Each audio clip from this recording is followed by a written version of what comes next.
I'm going to call Finance and Budget to order for Wednesday, October 15th at 7 o'clock.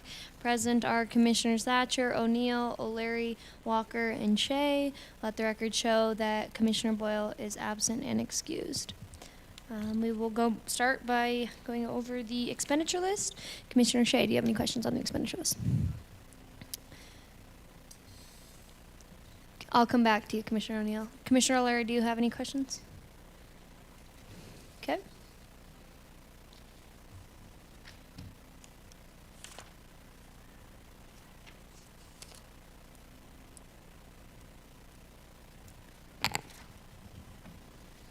Go ahead, Commissioner O'Leary. Thank you, Chair Thatcher. This was claim number 2759. This is page 57.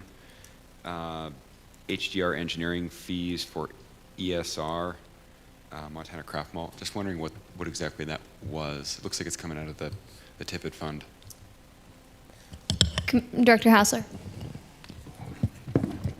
Commissioner O'Leary, that is a grant from the Tippett to Montana Craft Malt. They have an agreement where they are assisting with their expenses to get them into compliance for their pretreatment for their discharge, their effluent that goes to Metro. Thank you. Commissioner O'Leary, any other questions? I do have one more. Go ahead whenever you're ready.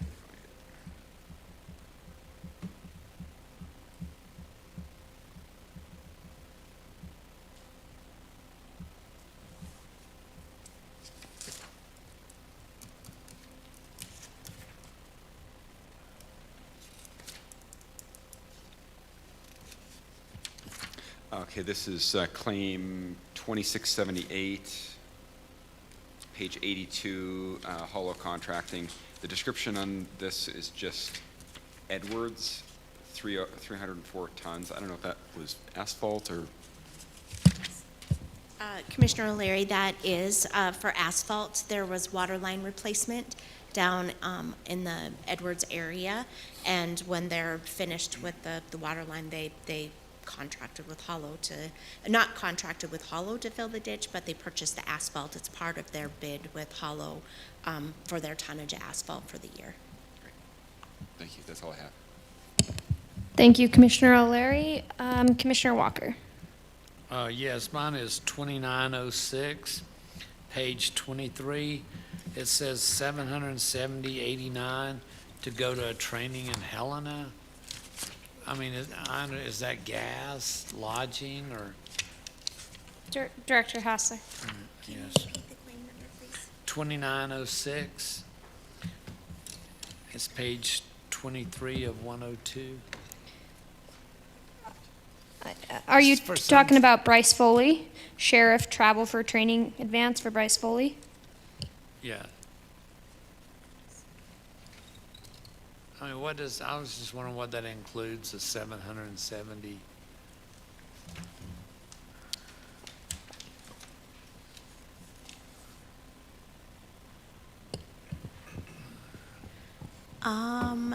So there are two separate claims for travel. The one 2905 is for 770. These are both officers of the law enforcement, and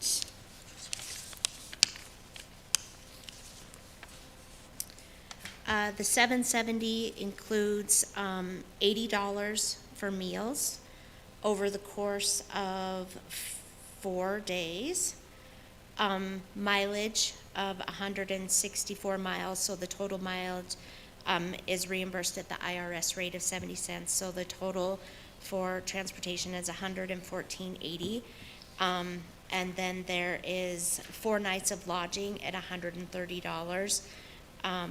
But then there's the rate and the tax, so it's about $170. So lodging of $576 for probably three okay. evenings. Normally, I just see 4 where they nights, pay sorry. their own lodging. I mean, they submit lodging separate, so I didn't know this included all that.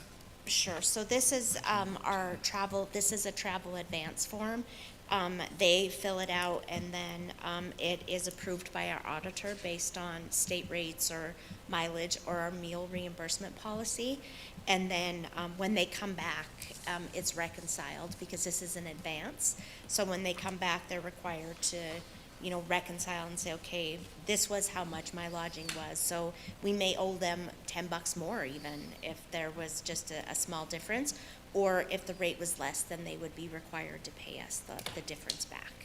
Okay, thank you. That's all. Thank you, Commissioner Walker. Commissioner O'Neill?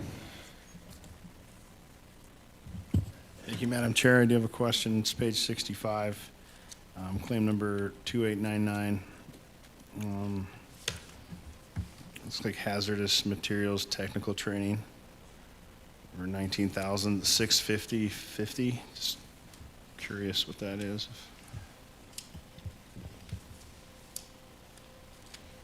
Director Hassler, whenever you get that.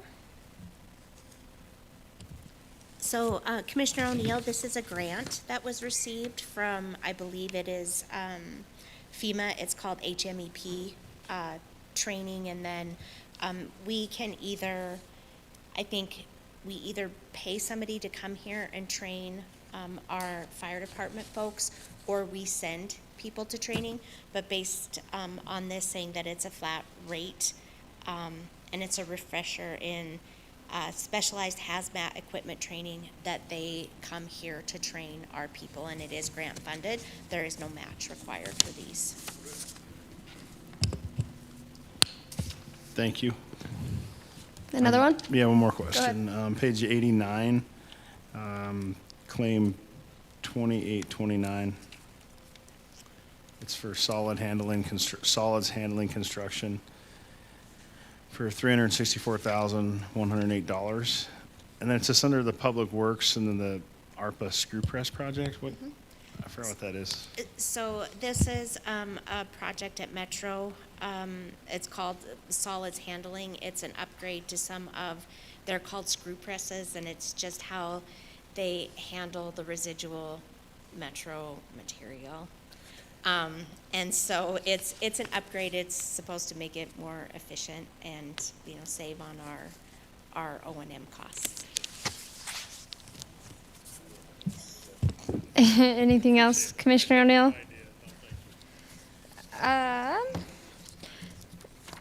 Director Hassler, on this claim, on 2840, these ACI payments to ACI. So it says taxes paid to Butte-Silver that iTax also paid. Could you just explain that to me? So we have out on the internet, there is a site, it's called iTax. If you go to iTax Silverbow County, where people can go out and view their property taxes, and you can also pay them. And so these were for properties where people paid online, and then their mortgage company also paid. So they double paid their taxes, and so we're reimbursing it back to the mortgage company. Okay, perfect. Thank you. I don't know if I've ever seen that. Does anybody else have any questions on the expenditure list? Yeah, Commissioner Larry. Just a follow-up question on the, excuse me, on the last thing. Is there a reason we would refund the mortgage company and not the person who overpaid? Just out of curiosity. Commissioner O'Leary, I don't know the answer to that. I'm not sure why they would choose. That comes from the treasurer's office. So that would be a question for them, but I could certainly ask and get back to you. Okay, thank you. Oh, she's here. Miss Baker Patrick, you're on the hot seat for 1 second. Could you come up here really quick? It's nothing bad, I promise.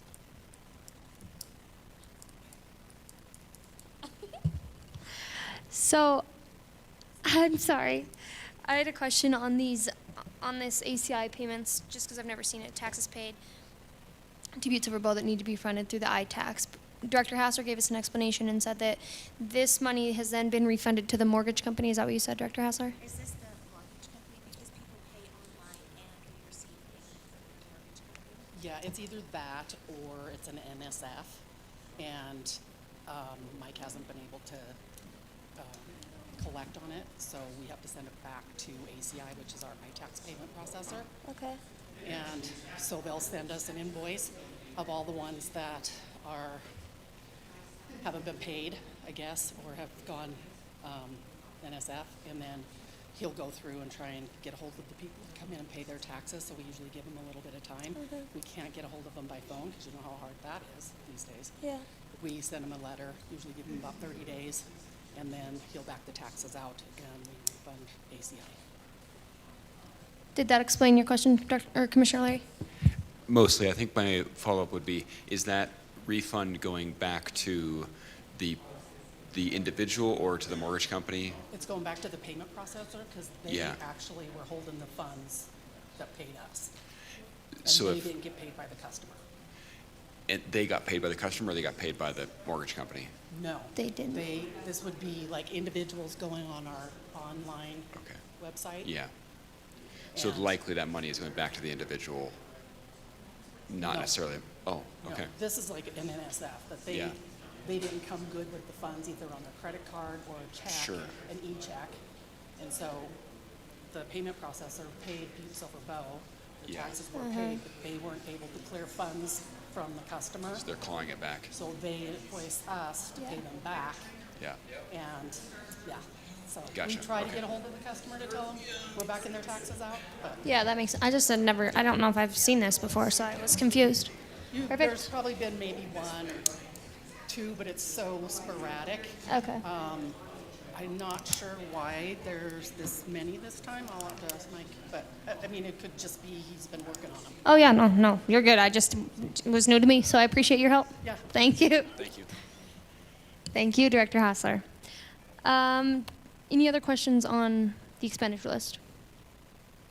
Nope. Then I will entertain a motion. This time, I'd like to make a motion that we reviewed the expenditure list as of Wednesday, October 15th, 2025, the amount of $2,175,976.19. A motion's been made and seconded. Is there anything on the question? All those in favor? Aye. Against? Motion passes. There was at least a budget transfer. Looks like these transfers are for unanticipated expenses to replace our printer that can't be repaired okay, yeah, do you want to explain that one? That looks a little... So I think a third, well, not quite a third, this is a little bit more, but is coming out of community enrichment, and then the other two pieces are coming out of the weed. It's for David Gary's office, and he's allocated, he's got multiple departments, and so it would be used by all of the departments. Any questions on that? Thank you, Director Hassler. If there are no other questions, comments, or concerns, I'd entertain a motion to adjourn. All those in favor? Aye. We are